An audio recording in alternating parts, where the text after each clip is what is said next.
잠언서 22장입니다.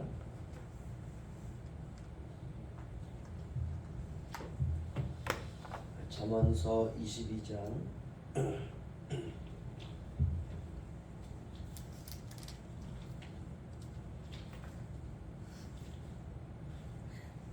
2절 말씀 보겠습니다.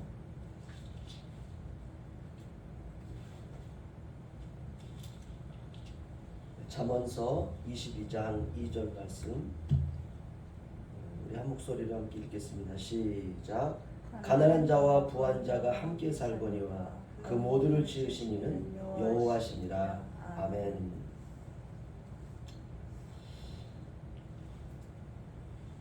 참 이런 말씀은 참 놀랍습니다. 가난한 자와 부한 자가 함께 살거니와 그 모두를 지으신 이는 여호와시니라. 그러니까 이 세상은 가난한 자도 필요하고요, 부자도 필요합니다.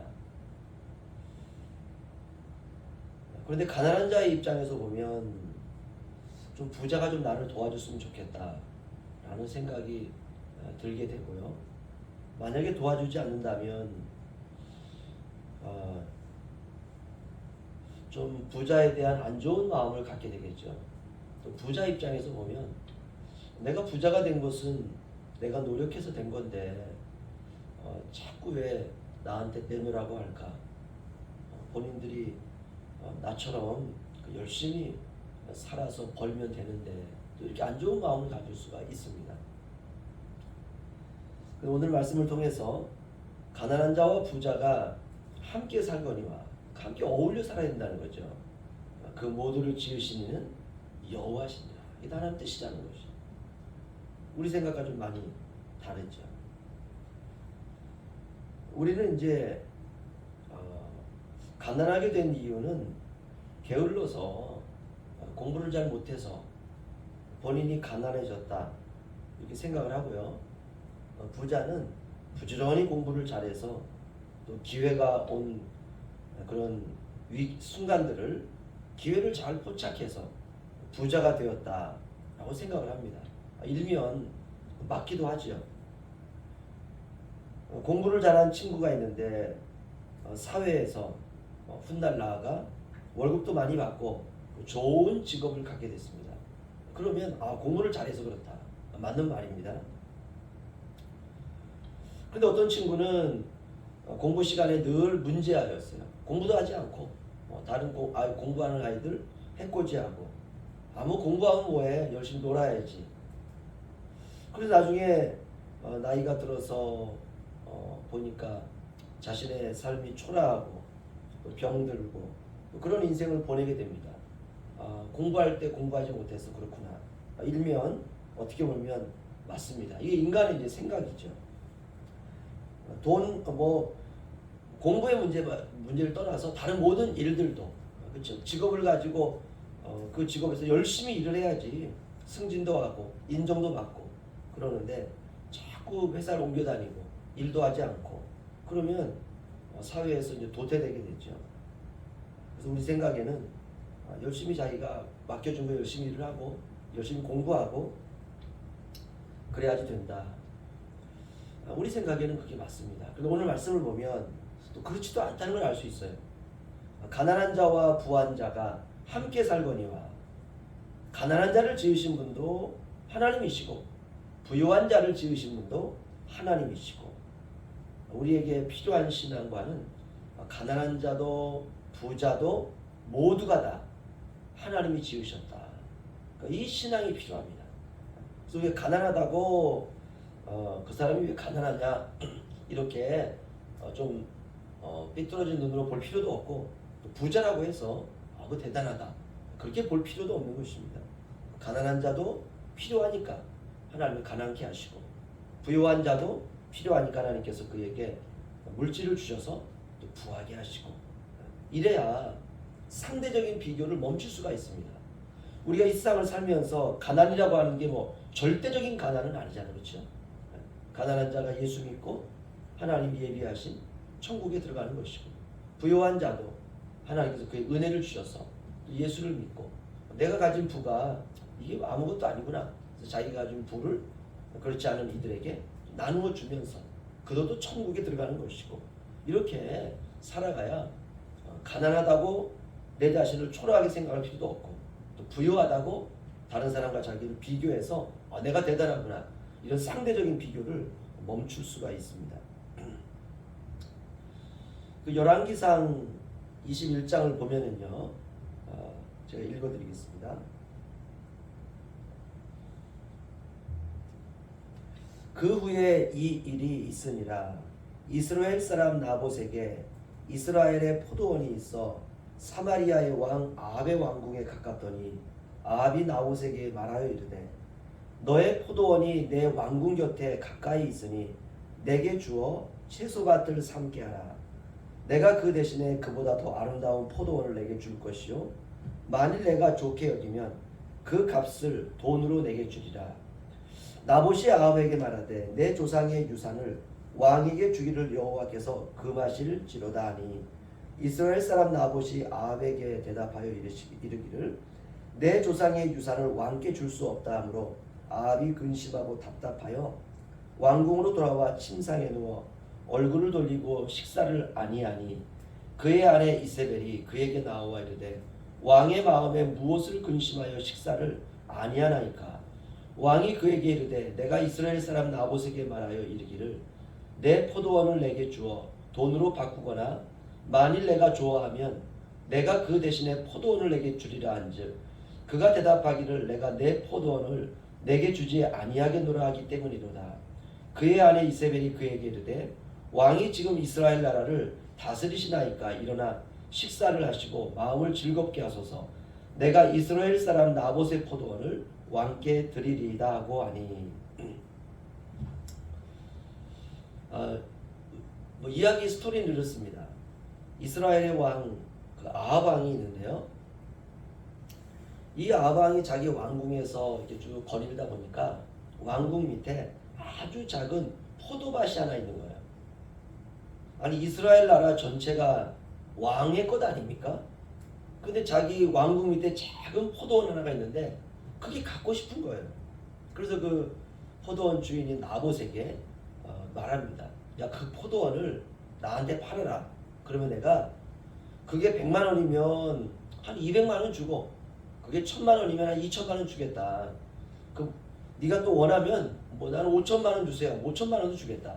뭐 5배, 10배 더 주겠다. 아니면 네가 이 포도원보다 훨씬 더 좋은 포도원이 있으면 내가 이것보다 10배 큰 그 포도원을 주겠다. 얼마나 좋은 얘기입니까? 그러자 이 나봇이 그 포도원은 조상 대대로 나에게 물려준 그 작은 포도원입니다. 이거 팔 수가 없습니다. 이렇게 말하니까 이스라엘 왕 아합이 근심이 되어가지고 식사를 하지 않는 거예요. 참 쫌생이 아닙니까 이건? 그 가난한 그 나봇이 가지고 있는 그 포도원 하나 그거를 갖겠다고 왕이 이 사단이 난 겁니다. 그래서 그 왕비 이세벨이 와서 보니까 밥도 먹지 않고 근심하고 있어가지고 왜 그렇습니까? 여차여차 해가지고 이것 때문에 내가 그렇다. 그러니까 이세벨이 왕이시여 식사를 하시고 마음을 즐겁게 하십시오. 내가 그 나봇의 포도원 내가 다 해결해서 왕께 드리겠습니다. 뭐 그런 얘기입니다. 자신의 왕궁 아래 나봇이라고 하는 가난한 사람이 가진 그 작은 포도원 그게 탐나는 거예요. 뭐 쪼다 같은 말 아닙니까? 자기 나라 전체에 가장 좋은 포도원도 자기가 가질 수 있는 힘을 가지고 있는데 가난한 나봇의 포도원이 갖고 싶어서 안달이 났습니다. 결국 이 이야기는 이렇게 끝납니다. 왕비 이세벨이 나봇을 돌로 때려 죽입니다. 그리고 그 포도원을 빼앗아 가지고 나봇에게 바칩니다. 이게 하나님의 백성이라고 하는 자들의 삶이에요. 힘이 있는 자가 힘이 없는 자들의 것을 뺏어도 된다는 생각. 오늘날로 말하면 대기업이 힘이 없는 이들의 작은 밥그릇을 빼앗아 가지고 자기의 것으로 만들겠다라고 하는 이 기업의 비윤리적인 생각들. 왜 이런 생각을 하느냐? 그 속에 하나님을 두려워함이 없기 때문에 그렇습니다. 하나님을 두려워함이 없다라는 이 말은 다시 말하면 신앙이 망가졌다라는 뜻이죠. 어떤 사람들은 내가 하나님을 믿는다. 나는 하나님의 축복을 받았다. 이렇게 말합니다. 그리고 그런 짓들을 자행하는 것이요. 가난한 사람들의 것을 빼앗아 가지고 자기가 가지고 있는 부를 더 늘려가고 굉장히 삐뚤어진 생각이고 어그러진 생각이죠. 그럼 교회는 어떠느냐? 교회도 마찬가지 아닙니까? 우리는 이런 것들을 생각하고 회개하고 돌이켜야 됩니다. 우리가 그래서 잠언서 오늘 22장 2절 말씀은 굉장히 복된 말씀입니다. 가난한 자와 부한 자가 함께 살거니와 그 모두를 지으신 이는 여호와시니라. 아멘. 힘이 없는 자를 막대하려고 하는 마음, 부자가 가난한 자를 무시하려고 하는 마음, 높은 지위에 오르면 서민을 수단과 방법으로 사용해도 된다고 하는 이런 마음들, 결국 하나님이 심판하실 것입니다. 힘을 주셨다는 것은 책임도 주셨다는 거예요. 부유함을 주셨다는 것은 책임과 의무도 주신 것입니다. 우리가 이런 책임과 의무를 버리고 권리만을 챙기려고 하는 이 마음, 이게 죄죠. 이것이 오늘날 가정을 망가뜨리고 사회를 망가뜨리고 국가를 망가뜨리고 있습니다. 그래서 우리 오늘 말씀을 통해서 우리가 가져야 되는 마음은 가난하다고 무시하면 안 된다는 거죠. 가난 속에 하나님의 말씀을 넣어주신 것입니다. 또한 부자라고 해서 가난한 자들이 부자를 또 미워하면 안 된다는 것이에요. 부유함 속에 하나님의 메시지를 넣으셨다는 것. 부한 자도 가난한 자도 뜻이 있어서 하나님이 그들 모두를 지으셨다. 그들에게 역할이 있다는 것입니다. 이 세상은 하나님의 백성이 살아가는 하나님의 무대라 그랬죠. 네, 그렇습니다. 거기서 부한 자는 부한 대로, 가난한 자는 가난한 대로 살아가는 삶의 역할이 있습니다. 우리가 이 역할을 성실히 하다가 가난한 자는 가난한 자로서 하나님의 말씀을 붙들고 성실히 살아가고, 부유한 자는 부유한 자로서 하나님의 말씀을 붙들고 성실히 살아가다가 우리가 천국 하나님의 나라에 가는 것입니다.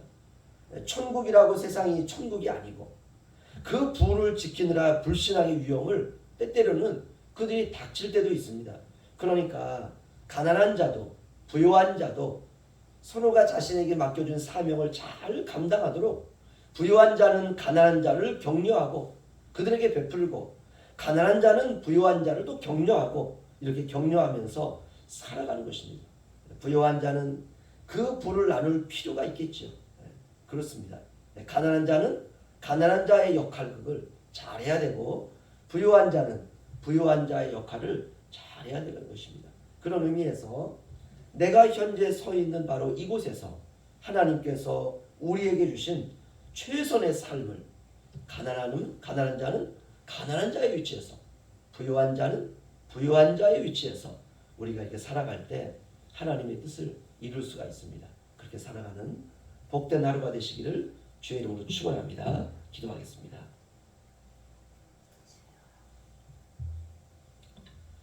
거룩하신 주님 감사합니다.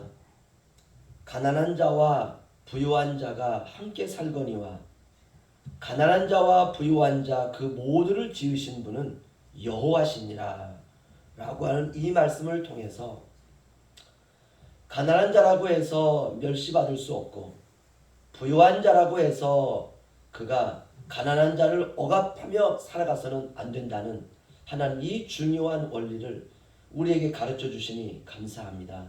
하나님, 서로가 서로를 위하여 기도할 수 있도록 도와주시고, 가난한 자와 부한 자가 이 세상에 존재하는 이유는 하나님의 뜻이 그 안에 있음을 다시 한번 깨닫게 하여 주시니 감사합니다.